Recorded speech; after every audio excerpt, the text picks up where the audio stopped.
Mr. Teachers, I am Necxie, an aspiring educator, and today I will share with you what I have learned about Skinner's operant conditioning theory.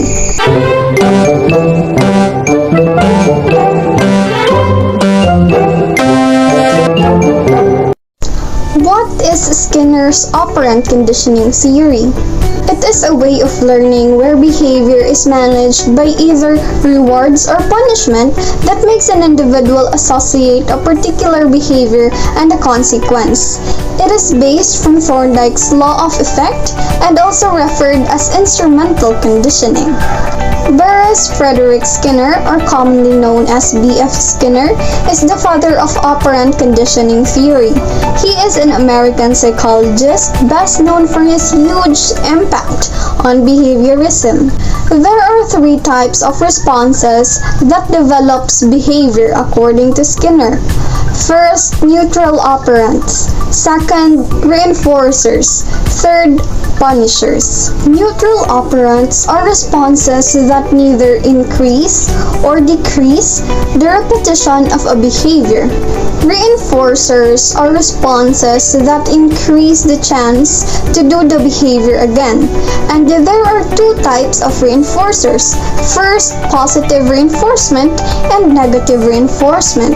To illustrate better what positive reinforcement is, Skinner put a hungry rat inside his Skinner box where it has a lever on the side that when it is pressed, a food pellet would drop. As the rat moved inside the box, it accidentally knocked the lever, causing the food pellet to drop. So the rat quickly learned that when lever is pressed, there would be a food pellet that would drop. Therefore, the consequence of pressing the lever is receiving a food, and it ensured that the rat would repeat the action again and again. In layman's term, positive reinforcement assists in strengthening a person or animal's behavior to continue by giving satisfying rewards in exchange to the reinforced behavior. For example, the teacher allowed her students to have a movie marathon because they submitted their quizzes and projects on time.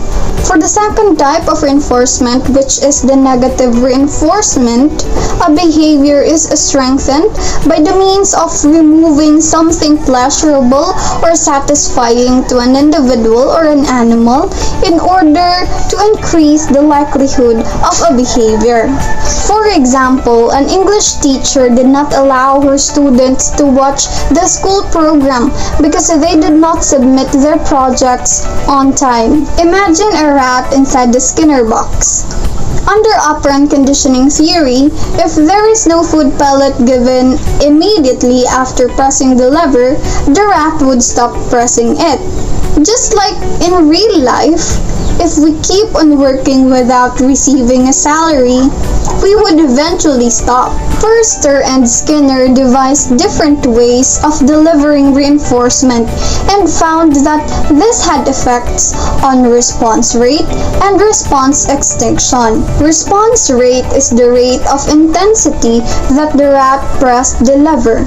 Example, did the rat press the lever hardly, or did the rat just press the lever lightly?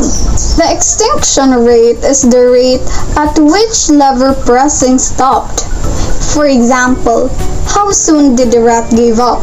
Maybe after 3 minutes, 5 minutes, or 10 minutes. Behaviorists discovered that different patterns or schedules of reinforcement had different effects on the speed of learning and extinction. There are 5 resulting intermittent reinforcement schedules. Number 1. Continuous reinforcement. An animal or a human is positively reinforced every time a specific behavior occurs. For example, if you got a perfect score in your spelling quiz, then your teacher will automatically give you 100 points. Response rate is slow, while extinction rate is fast. Number 2, fixed ratio reinforcement. Behavior is only reinforced after performing the specified number of times. For example, you perfect the quiz for 3 consecutive times, so that's why your teacher will give you 100 points. Response rate is fast, extinction rate is medium. Number 3, fixed interval reinforcement. One reinforcement is given after a fixed time interval, providing at least one correct response. For example, if you are able to spell a word correctly, as a return you will receive clap every after 10 minutes. Response rate is medium, while extinction rate is medium. Number 4, variable ratio reinforcement. Behavior is reinforced after an unpredictable number of times.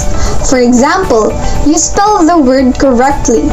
Your reward will be given randomly and it is very unpredictable. The response rate is fast, while the extinction rate is slow because it is unpredictable. Number 5, variable interval reinforcement. Providing one correct response has been made.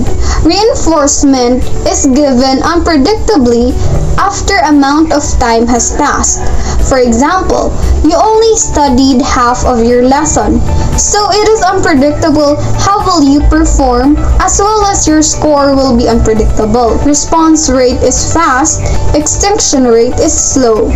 Punishers is the third type of responses that develops a behavior according to Skinner. It reduces the probability to repeat a behavior, and it could be a positive punishment or a negative punishment. Positive punishment presents a stimulus that would result in decreasing the chance of a behavior to be repeated.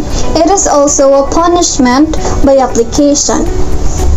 For example, when a student is watching outside the window while the teacher is having her discussion, the teacher may warn the learner for not listening. Through this, the undesirable behavior is weakened by the warning of the teacher. Negative punishment. It is taking away a favorable stimulus because of the person or animal's undesirable behavior. It is also a punishment by removal. Example, when two students are talking instead of listening to the class discussion, the teacher will separate the seats of these students. By this punishment, the desirable stimulus is removed.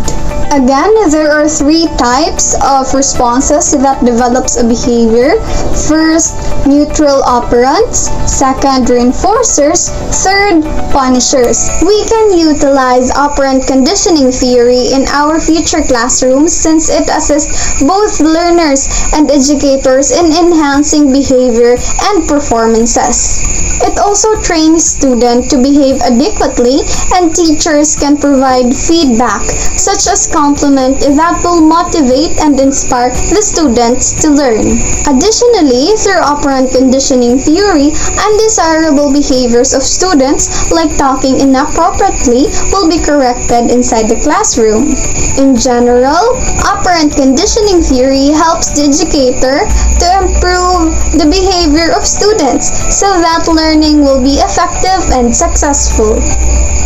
And that wraps all my learned information in line with Skinner's operant conditioning theory. Thank you.